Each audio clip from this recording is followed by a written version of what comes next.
कि हमारे पेरेंट्स हमारी बात नहीं मानते हैं।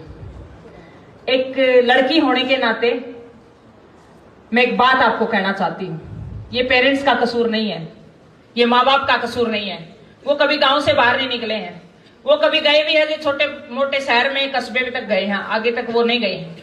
उनका डर जायज है। जब एक बेटा हो चाहे बेटी हो घर से बाहर निकलता तो पेरेंट्स का डर जायज है। क्यों जायज है? क्योंकि आपकी उम्र नादान है, आपको ये नहीं पता किस रास्ते जाना है, क्या करना है, आपकी लाइफ के लिए क्या अच्छा है क्या बुरा है। आपको मोबाइल चलाना आता है, इसमें कोई दो राय नहीं है, माँ बाप को नहीं आता।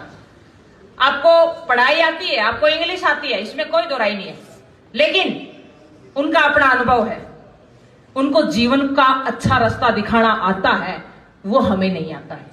पेरेंट्स की बात को ध्यान से सुनिए। कोई बात अगर उनको समझ में नहीं आई है तो उनको बैठ करके उनकी आंखों में आंख डाल करके जो उनको नहीं पता उनसे प्यार से बताइए और उनको कहिए कि मैं ऐसा करना चाहती हूं।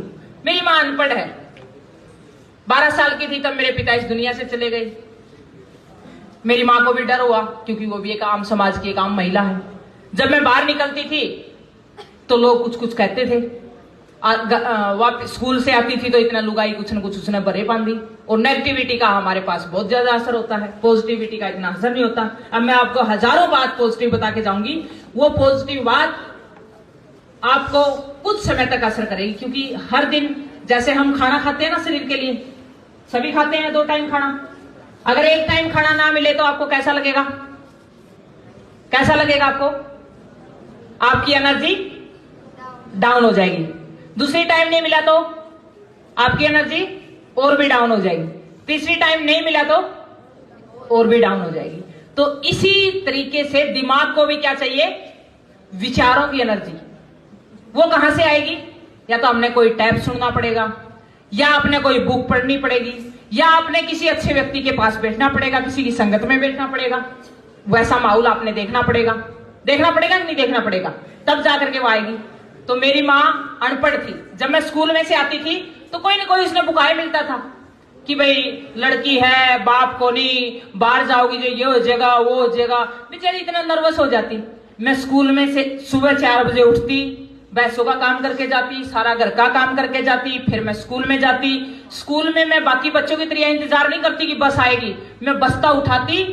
और मेरा 4 किलोमीटर मेरा गांव पावड़ा पड़ता है, मैं बस्ता उठाती, मैं इंतजार नहीं करती, मैं पैदल चल देती थी। कोई रास्ते में किसी की हेल्प मिल गई तो ठीक है, अदरवाइज नहीं मिली। एक लड़की होने के नाते ये भी सोचना पड़ता था कि अगर किसी की हेल्प ली तो वो आदमी पता नहीं जाकर के क्या बोल लेगा। मैं पैदल 4 किलोमीटर से इतना बस आती थी तो मैं घर पहुंच लेती थी, और आकर के फिर मैं अपने घर के काम, और फिर मेरी माँ की सुनती। और मेरी माँ नर्वस हो ही मिलती, क्योंकि नेचुरली सी बात है, वो किसी से गाइड नहीं, वो किसी से बात नहीं कर सकती। मेरे पिता थे नहीं, बच्चों को भी बताते, वो सोचती कि क्या कहूं क्या नहीं कहूं, लेकिन वो बताती कि फलानी ताई आई थी, वो न्यू कह रही थी, वो न्यू कह रही थी। फिर माँ को समझाना होता था। बहुत ही टफ लाइफ थी, उनको ये बताना होता था कि मैं क्या करने वाली हूँ। आज तो मेरी माँ को सारी चीज समझ में आ गई, लेकिन उस दिन मेरी माँ को कहीं ना कहीं डर था। लेकिन मैंने अपनी माँ की आंखों में एक बात कहती थी बिठा करके, मैंने कहा था, माँ इस बात को लिख लेना, डायरी में तो तुमने नहीं लिखना जानती, लेकिन अपने हृदय में लिख लेना। अगर आपको पूरे देश के अंदर अनीता कुंडू की मां के नाम से नहीं जाना जाए तो मैं इस बात की आपको गारंटी देती हूं, दावा देती हूं, इस बात पे विश्वास करें।